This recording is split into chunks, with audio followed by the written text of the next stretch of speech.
event. It's been 2.5 years. Yeah, we were just saying off air the last time we crossed paths was the unveiling of the shirt for, was it Allardyce's second season? Well, it would have been. It would have been, yeah, but it was the season that was De Boer's first season. The one with the 5 London boroughs on the back. That seems like eons ago Yeah, now, because it so does. much happened in such a short space of time from a Palace fan perspective. I mean, it will always stay dear to me for one reason, because on that day, you gave me a shirt with no sponsor on it. I treasure that shirt. It's just beautiful. I mean, that's how football shirts Well, yeah, it's are limited really edition, that supposed to one. look. To this day, I always prefer the kids' kits to the adult kits, because they've either got less annoying sponsors or no sponsors at all, you know, and international kits, because it's just like, yeah, that's beautiful. Do you wear it? I do, yeah. I haven't been playing for a while, but if I was in a five-a-side, I tend to stick it on because, you know, people will say wear black or white. It's always really boring. But if you wear red and blue, you're just going to stand out. So everyone's going to know which team you're on, regardless. But I don't get to wear it that often. More often than not, I'm wearing like the evil sash or another sash one. What season it's from? It's a white one. Gap sponsor on it. It was one. a Nike one. Yeah, I've got I wear those two quite a lot for football because, like I say, there's a lack of imagination at the grassroots. Are there any Palace kits that you wish you had? There's an evil sash with no sponsor somewhere that I would kill for. I really love that top. I've noticed there's been a little resurgence of the Bumblebee yellow and black, but I've no idea why. I don't know if you always could buy hated that one. could you? I've seen a few pop up recently, Really? and the guys at Old Football Shirts are the sort of dons of all that rare stuff. But yeah, I think probably that black one with the sash, no sponsor, is probably my dream shirt. I've probably got about 20 tops now. It's getting a bit weird. It's kind of a bit of a pop culture thing now, isn't it? Yeah, totally. I mean, the ones that mean more to me are the ones that obviously I bought in the season. You know, I love my TDK one from, I think it was 94, 95, when I was like a very skinny sort of 15-year-old. But you just couldn't get, like a medium then was like, you could use it as a tent at a festival, do you know what I mean? It's so billowy. Past the elbows, Yeah, aren't they? Yeah. long sleeves, really wide. But TDK was such a cool sponsor to have, and the Adidas stripes as well is a rarity on a Palace kit. So I really love that top. I've got one from my friend Saji Burton, who was in my class at school. Oh yeah, I remember him. Who played for us for a little while. He brought me one recently of a season he played with the whole team from that year signed. So that's quite a nice treasure. And if Clinton Morrison's listening, he still owes me a shirt. It's been about 4 years now. He's promised me one. What was that from? Did you play with him in a game? If we played in a game or we met at a thing, maybe it was Soccer AM or something like that, and we'd got chatting, and he said, "Oh, let me get you a shirt," and he totally forgot, obviously, and then he WhatsApped me like a Merry Christmas and Happy New Year message. One of those ones that's blatantly like a cut and paste you send to everyone in your phone book. And I just WhatsApped him back saying, "Where's my shirt?" And then he texts back saying, don't worry, I got you. And then the next message I got from him was the following year, "Merry Christmas and a Happy New Year to all friends and family." I text him again, "Bro, where's my shirt?" And he goes, it's been a mad year. Don't worry. He goes, what's your address? So I texted him my address. I was like, safe, man. Did like a laughing face, whatever. No hard feelings. Next text I got from him, "Merry Christmas and Happy New Year. All the best for the year to come." It's gone on for 4 years. You see, now I just screenshot them and send them to him. He should have sent you a Christmas card in the post when he had your address. Yeah, that would have been beautiful. Yeah, with no shirt. So away from Palace, obviously when we did that shirt, we used your song because you had an album out. What have you been up to since 2 then? years ago. Yeah, that was a nice little break. I just took a break from acting and writing, and also crucially, I'd taken a break from stand-up because that was the thing I was doing most of the time, and I found I just found it really like eating into the other things that I wanted to do. It's like clashing with a lot of the writing and the acting. So after that album, and I'd taken a break from everything just to do music, I thought, okay, boom, let me just put stand-up down for a bit and see what happens if I really put my mind to the acting and writing. And So after I saw you, I think I went on to do a number of shows all in a row. I did this thing with Sheridan Smith called Cleaning Up for ITV. It was like a 6-part drama. I jumped straight from that onto Doctor Who, and straight from that onto a thing called Britannia for Sky, which is a big sort of sprawling Roman Empire epic. Lots of swashbuckling and swords and shields. We've had you recording some VAR announcements for the stadium. Is it VAR or VAR? We don't know. I don't know. I mean, it's referred to by everyone, pundits, as both, isn't it? It's VAR's VAR, it's VAR's VAR. But, I think it's important to call it VAR just so you remember what it is. It's a video-assisted referee. It's actually a group of people with a group of videos making a human decision. So, when we used to always see tragic managers afterwards, people like Steve Bruce a few years ago going, yeah, we just need the technology. It's so obvious. We need the technology. The referees need help. Now we've got that.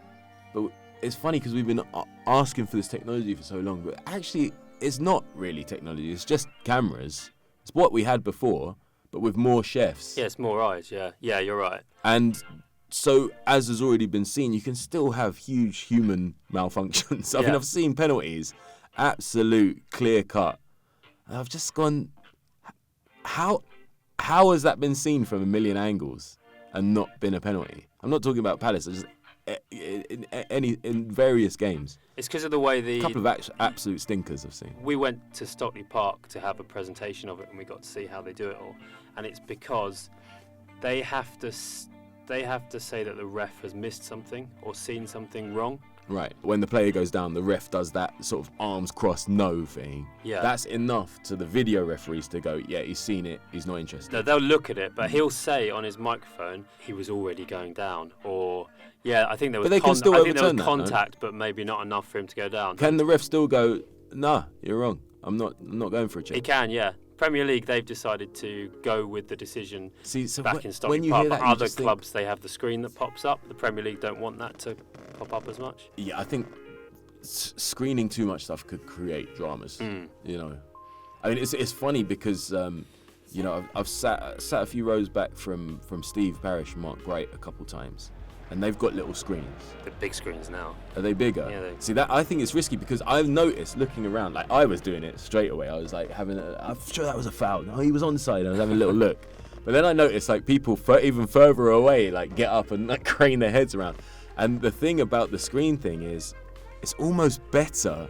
Just talking about crowd safety and stuff and atmosphere, it's almost better not to know for sure, and just be angry, be upset, but you can't be that justified in it. So it eventually dissipates. I mean, how many times have you been watching a game live, seen something, you're like, that was definitely a penalty, and then you're screwing, you're so angry, and you get home, watch Match of the Day, and you're like, actually, it clearly wasn't a penalty. So if a player dives and the ref gives a penalty, and then it goes back to VAR, and they show that it's not a penalty, as part of the procedure, it comes on the screen, it will say checking penalty, decision, no penalty, and then it will play a replay on the big screen of the player diving.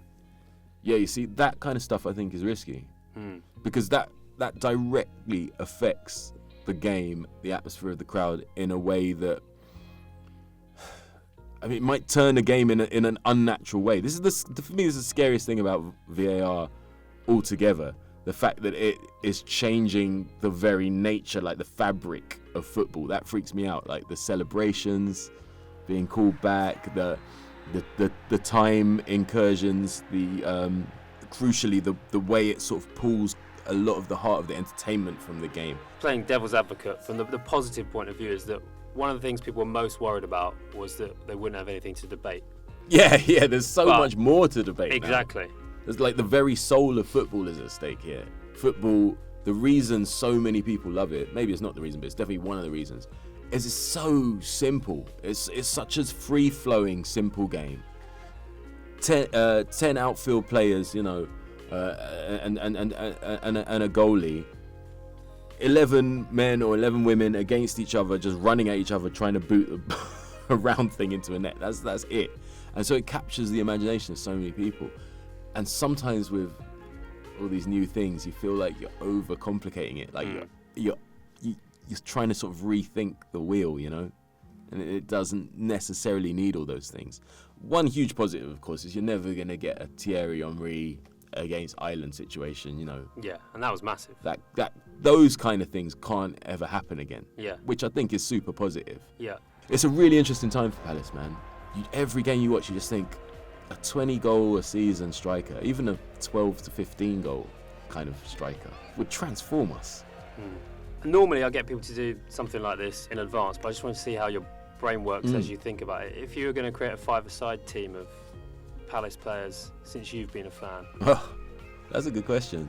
Well, I'd have Nigel Martin in goal, most definitely. I'd probably have Eric Young and Aaron Wan-Bissaka. So you had like this guy, like a sort of none shall pass type dude, who doesn't really care about moving around the pitch. And then you've got another guy who can defend, but is going to get you goals in a five-a-side, set them up and maybe score them. Never thought of wan-bissaka. Yeah, I'd love. I think he's so great. Even in the midst of this terrible run Man United are on, him and Daniel Man James United fans love him. They look unscathed by it. They're heroes. Yeah, Martin, Wan-Bissaka, Eric Young, Ian Wright up top, and then who would I have in that? I guess it'd have to be Zaha. It's not a bad team. Do you know what I mean? It's five-a-side, so you don't really need to defend. Just have Eric Young sitting there, Nigel Martin making himself big. Then you've got Wan-Bissaka, Wright, and Zaha just creating mayhem. Yeah. And a super sub? Super sub. Oh, I'd probably have John Salako, just because I love John Salako. Yeah, he was my favourite. He was my favourite player as a kid. Just always whipping balls in and falling over. There's always just something really heroic about that. I used to love when I started playing 11s when I was about 9 or 10. Just like taking it all the way as far wide as I could and then just whipping across it and falling over and hoping that someone got their head on it. It's just something about the glory of that I absolutely loved.